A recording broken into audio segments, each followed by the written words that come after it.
A Christian missionary was murdered in her apartment. The perpetrator left little evidence behind, but a new computer program found clues on a bloody sheet, and the case made forensic history.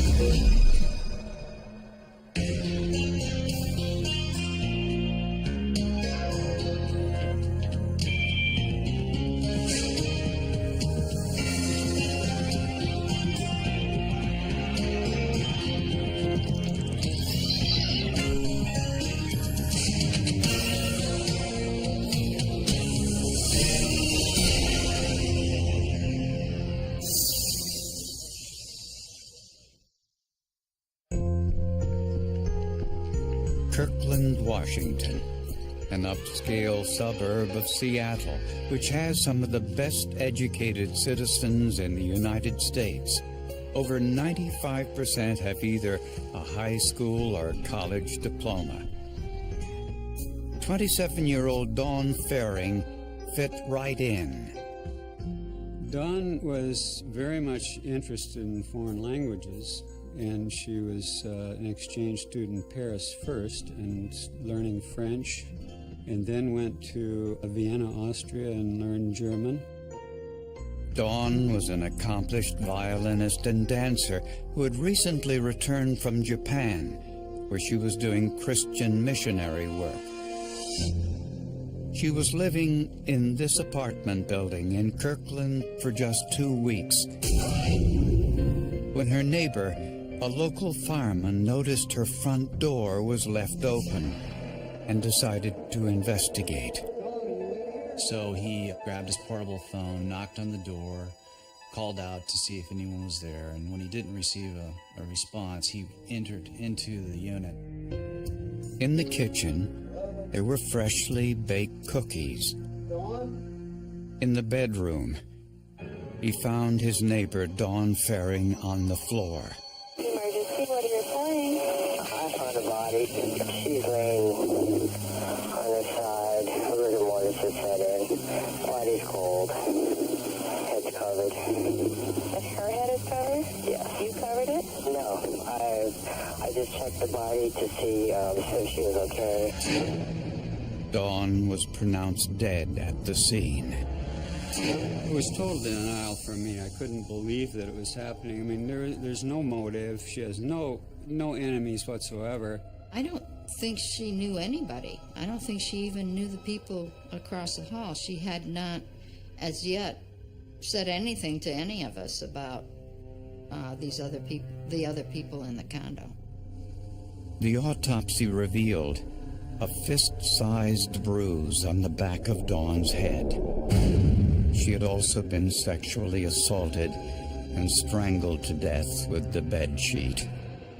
It appeared to us that the attack was quick. It didn't look like the suspect spent much time in the crime scene.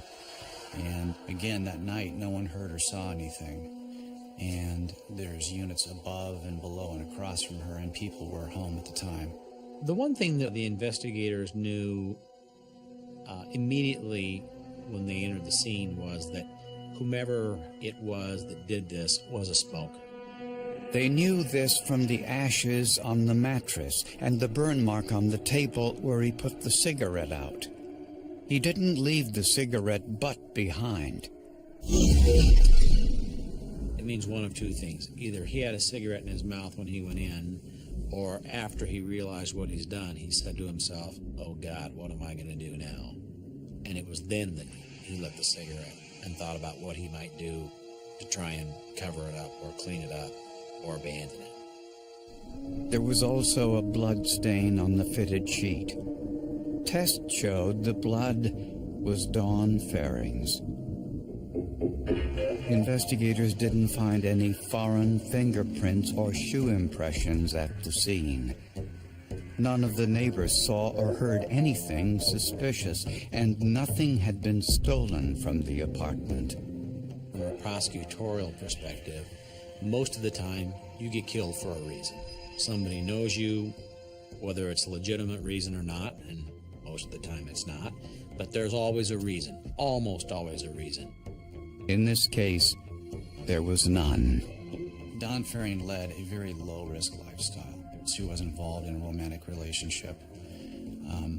And again, her main priorities in her life at that time was her Christian faith, her family, and her studies to be a missionary. So there were a number of times when I think we all individually and collectively looked at one another and said, what the hell are we going to do now? The freshly baked chocolate chip cookies in Dawn Fairing's kitchen provided an insight into her last moments alive. Grocery receipts identified the store where Dawn purchased the ingredients, and they showed that Dawn was in the store at 9:45 p.m. Investigators couldn't find anyone who had seen her between the time she left the store and when her body was discovered the following morning. Dawn Fairing was an innocent victim doing the most all-American of events, which was making cookies for her mother for Mother's Day in the privacy of her own home. It could have happened to your daughter or son, could have happened to anyone. Just happened to be our daughter. A background check revealed Dawn was a very private person who did not date, drink, or use drugs. She had been in town for only 2 weeks. One of the interesting things that you'll learn when you do this kind of work, the medical examiner and their observations that they make of a person, and the remarkable observation that he made about Dawn Fairing was that she was so modest that she didn't even have pierced ears. Investigators checked the whereabouts of all registered sex offenders in the area, and each of them had an alibi. The registered sex offender who lived in this neighborhood actually had a history of abusing children and not grown women, and not to suggest that never the two shall meet, but most often you have one target group or another if you're a sex offender. We had a number of potential leads. We had, at that time, a serial killer investigation in that part of the county was underway. The Green River serial killer attacked dozens of women in the Pacific Northwest, but those murders differed from this one since the Green River victims weren't killed in their homes.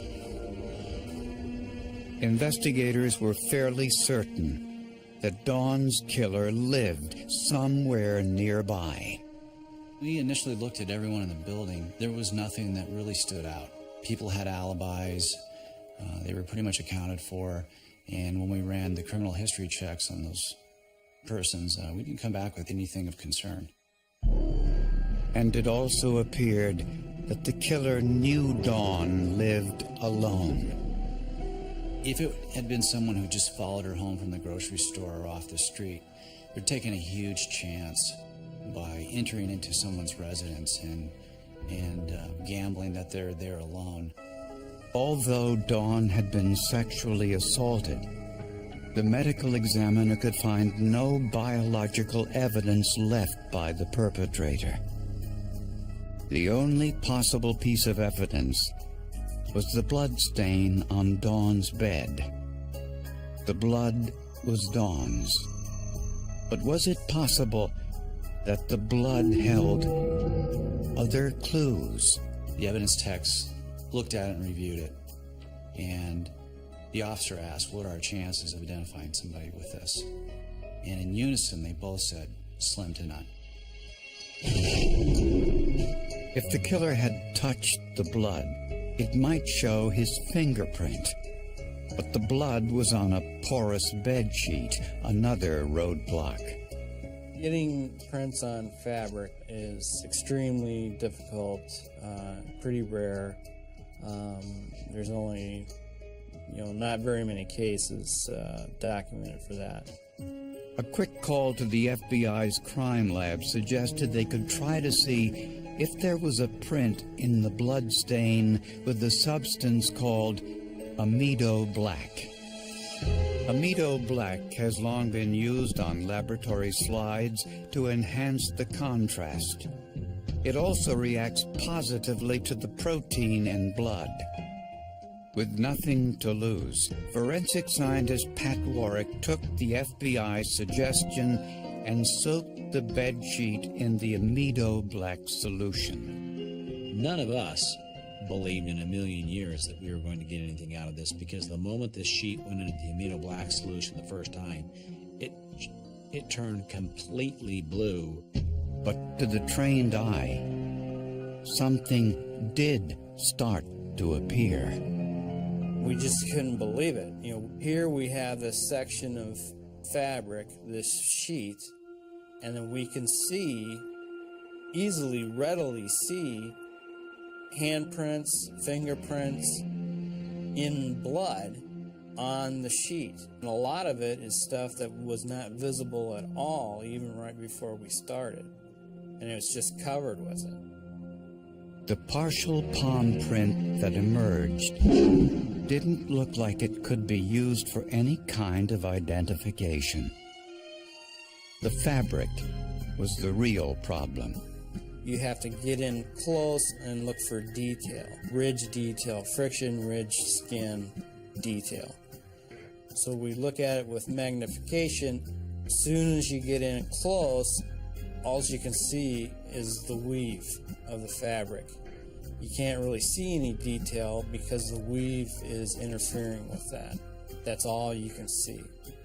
The palm print now looked like a dead end, and detectives had to face the possibility that Dawn's murder would never be solved. But investigators kept digging, and being at the right place at the right time produced results. While they were standing outside Dawn's apartment, a passerby started asking questions. I stood outside of that scene for hours, and I vividly recall standing in the parking lot and watching this big fat slob, for lack of a better term, meander down the stairs, and as he walked by all of the investigators, he sort of shouted out, "Hey man, do I have to be concerned about my personal safety around here?" Quote unquote. His name was Eric Hayden, and he lived with his girlfriend in the apartment above Dawn Ferring's. The first time the detective spoke with Eric Hayden, he claimed he'd never seen the person who lived there before. The second time they spoke with him, he claimed that he'd seen her, but that he'd never had any contact with her at all.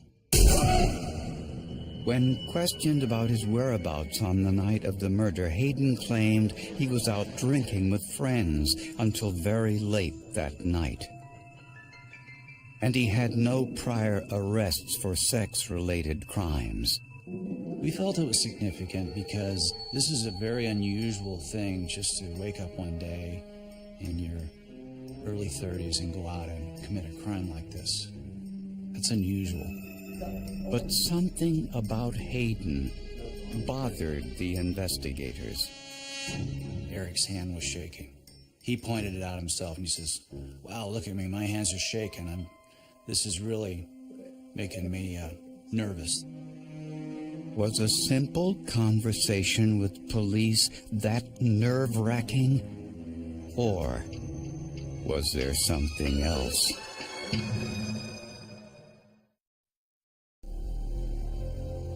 Eric Hayden, a 32-year-old mill worker, was starting to emerge as the prime suspect in Dawn Ferring's murder. He lived in the same apartment building, and according to other residents, Hayden behaved suspiciously. There was a female neighbor that described Eric Hayden as weird. And when I asked her, "What do you mean by weird?" she said, "Well, on one occasion I saw him down in the parking lot. It was raining. He didn't have any shoes on. He was smoking a cigarette, and he was watching people come and go. And as I watched him, I realized he was paying particular attention to the women." And during questioning, Hayden initially claimed he was out drinking with friends at the time of the murder. Later, he said he was drinking alone. When his story started changing, They consider the fact he admittedly drinks to the point where he doesn't know what's going on. Hayden was also a smoker, which was significant since the killer left cigarette ashes behind. But the only forensic evidence in this crime was the palm print on Dawn's bed sheet. And the print was so poor there was no way to make a comparison. Desperate for answers, detectives called in forensic investigator Eric Berg. They wanted another opinion on whether or not something could be done with those sheets, since they had reached the limit of what they were able to do with chemistry. Berg took a digital photograph of the print on the bed sheet and scanned it into his computer. The problem was immediately apparent. The ridge details on the print were obscured by the thread patterns on the sheet, as if a screen had been placed over the print. Well, I want to find out who left this because I think it's my bad guy. I see the outline of a hand, but I can't see the details. How do I get rid of that screen? That's really the question I'm asking myself when I'm looking at the screen. How do I get rid of that? Then Berg had an idea. He needed some way to remove the thread pattern from the image, but he needed to find some kind of filter. The filter is a nice word for algorithm. It's a mathematical process that can go through an image and do something to it. We have one that I designed that basically seeks out repetitive patterns, something that repeats itself in a predictable way, and allows you to remove that without affecting the rest of the image. Berg took a sample of the bedsheet's thread pattern and had the computer subtract that pattern from the image, leaving only the palm print. And it worked. It was beautiful. I didn't expect this, or I didn't expect it to be that clear, but details are suddenly just the HDTV analogy that were popping off the screen that you did not see before. I mean, you could see formations, but you weren't seeing the details, and now all of a sudden you were seeing those details. And there was a remarkable amount of detail.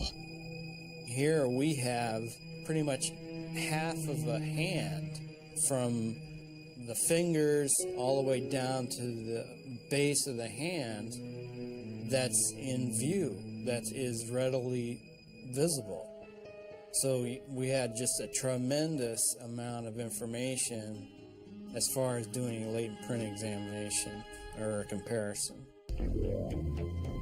The digitally enhanced palm print from Dawn Fering's bedsheet was then compared to Eric Hayden's palm prints. Pat Warwick focused on the ridge patterns and breaks in the patterns. These are unique to each person. There was no doubt. The print on Dawn Fering's bedsheet was made by Eric Hayden. So we call him and just said, "You're not going to believe it. It's the guy who lives upstairs. You know, it's him." And they just were like, "What?" You know, and it was just amazing. We're like, "Yeah, it matches the card that we have. It matches him." Eric Hayden was arrested and charged with first-degree murder. Prosecutors were convinced they had an ironclad case. But would the judge allow this evidence to be used in court?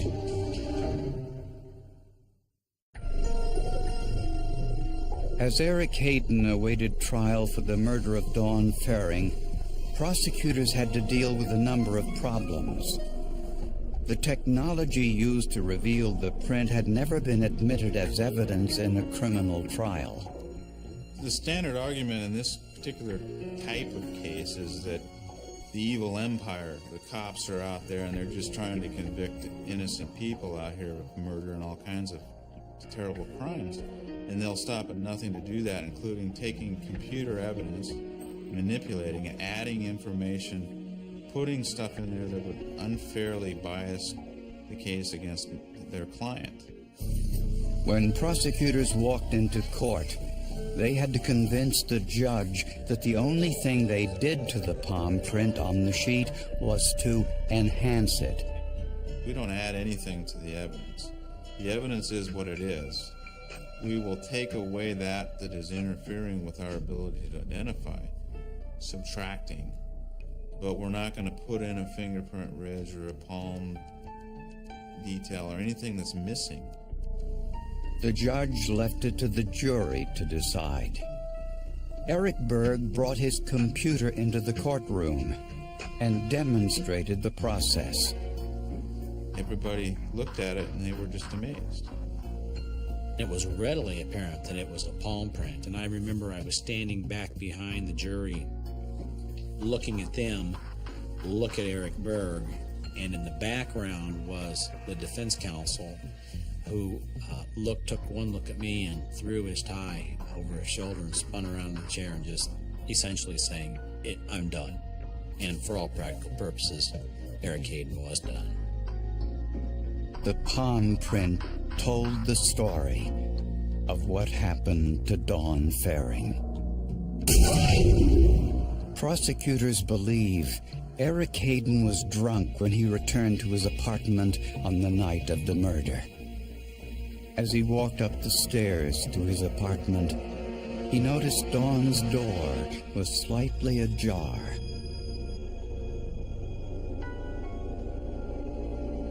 She may have left it open because of the heat from baking the cookies.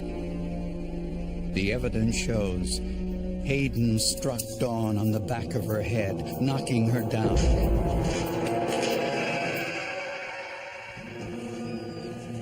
Then sexually assaulted her and strangled her with the bedsheet. As he got up, he steadied himself on the mattress, placing a partial bloody palm print on the sheet. He smoked a cigarette while trying to compose himself, not knowing that the palm print, later enhanced by computer technology, clearly placed him at the scene. This is the classic example of investigators, trained investigators, walking into a scene and having the good sense to preserve something, whether it's going to turn into a piece of evidence or not. Doing nothing to contaminate or screw it up before they get it to the people who do know what can be done with it.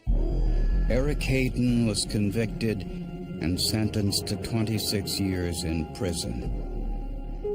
After the trial, Dawn Faring's friends and family set up a scholarship in her name for students who wish to do missionary work. There's been over $20,000 that's been working in the world that would not have been there if it hadn't been for her death. The technology used in Dawn's case set a legal precedent and is now used in cases all over the world. It was the first time anywhere in the world that crime laboratory folks were able to identify handprint impressions, finger or palm handprint impressions left in blood on a woven piece of fabric. I'm blown away looking back on this some 11 years later that people are still referring to this case and using the technology that was used in it. But we had no idea at the time how significant this was going to be. I don't think God causes things to happen, but He makes use of them. And the timing, to me, is just amazing that this technology had just been found at the time when it was needed for solving Dawn's case.